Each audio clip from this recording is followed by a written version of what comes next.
Edmonton's Health and Lifestyles Show is the first trade show produced by the brother-sister team of Chris and Katie Shaw. They'd been a part of 2 or 3 dozen home shows before that, but in recognizing a void, promoting products and services of health and lifestyles took it on. Their company, Justice League Productions, organized an interactive show with free parking and free admission, 2 ways to attract a crowd. The other big thing is obviously making it interactive like that. That's a totally different draw from any other show that's ever happened. So that was one thing that really let people want to be a part of this show, and it was an easier sell for us, actually. We have a custom fit full cardio obstacle course. It's actually a timed course. We have hot tubs, massage chairs, saunas to try out. And then we also have different things happening on the stage like Zumba, ball aerobics, and different speakers. These shows, of course, are always about selling stuff. In this case, various forms of transportation were highlighted, from high-end to the original, like the Segway.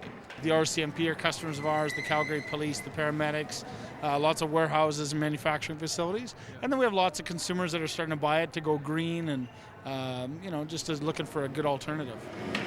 We do quite a few trade shows. We do some select shows. We always do the motor show every year. We do the health and wellness shows. We find a lot of customers who have mobility challenges. The Segway can be a great alternative for them. The Street Strider was a whole new thing, kind of like cross-country skiing on wheels. We've been letting everybody try them if they have the courage. And then there were health supplements. At a trade show, well, this one's especially important because it's a healthy lifestyle trade show, and that's basically what the foundation of these products are. It's health and wellness.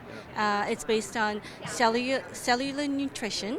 Well, the concept of a trade show like the Health and Lifestyle Show at the Expo Center last weekend is a good one, but it's also extremely challenging if it's the first trade show you've ever produced. It's very hard when you have your first show to get people to believe in you and want to come to the show, because a lot of times people have asked me, is this your first year? How many times have you done it? What big names do you have coming? And it was hard to convince people that it was going to be a good show.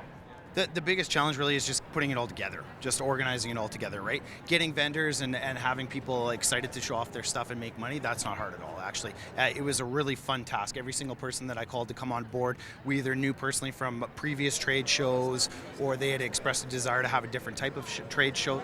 And ideally, you make a profit. Expo Center rental costs were around $50,000 for the weekend, and there were advertising expenses, and the vendors pay the show producers. Usually it ends up anywhere, we've seen trade shows go from as low as $8 right up to $22 per square foot, so it's quite expensive, yeah. I really like what you guys have going on here. There's a lot to it.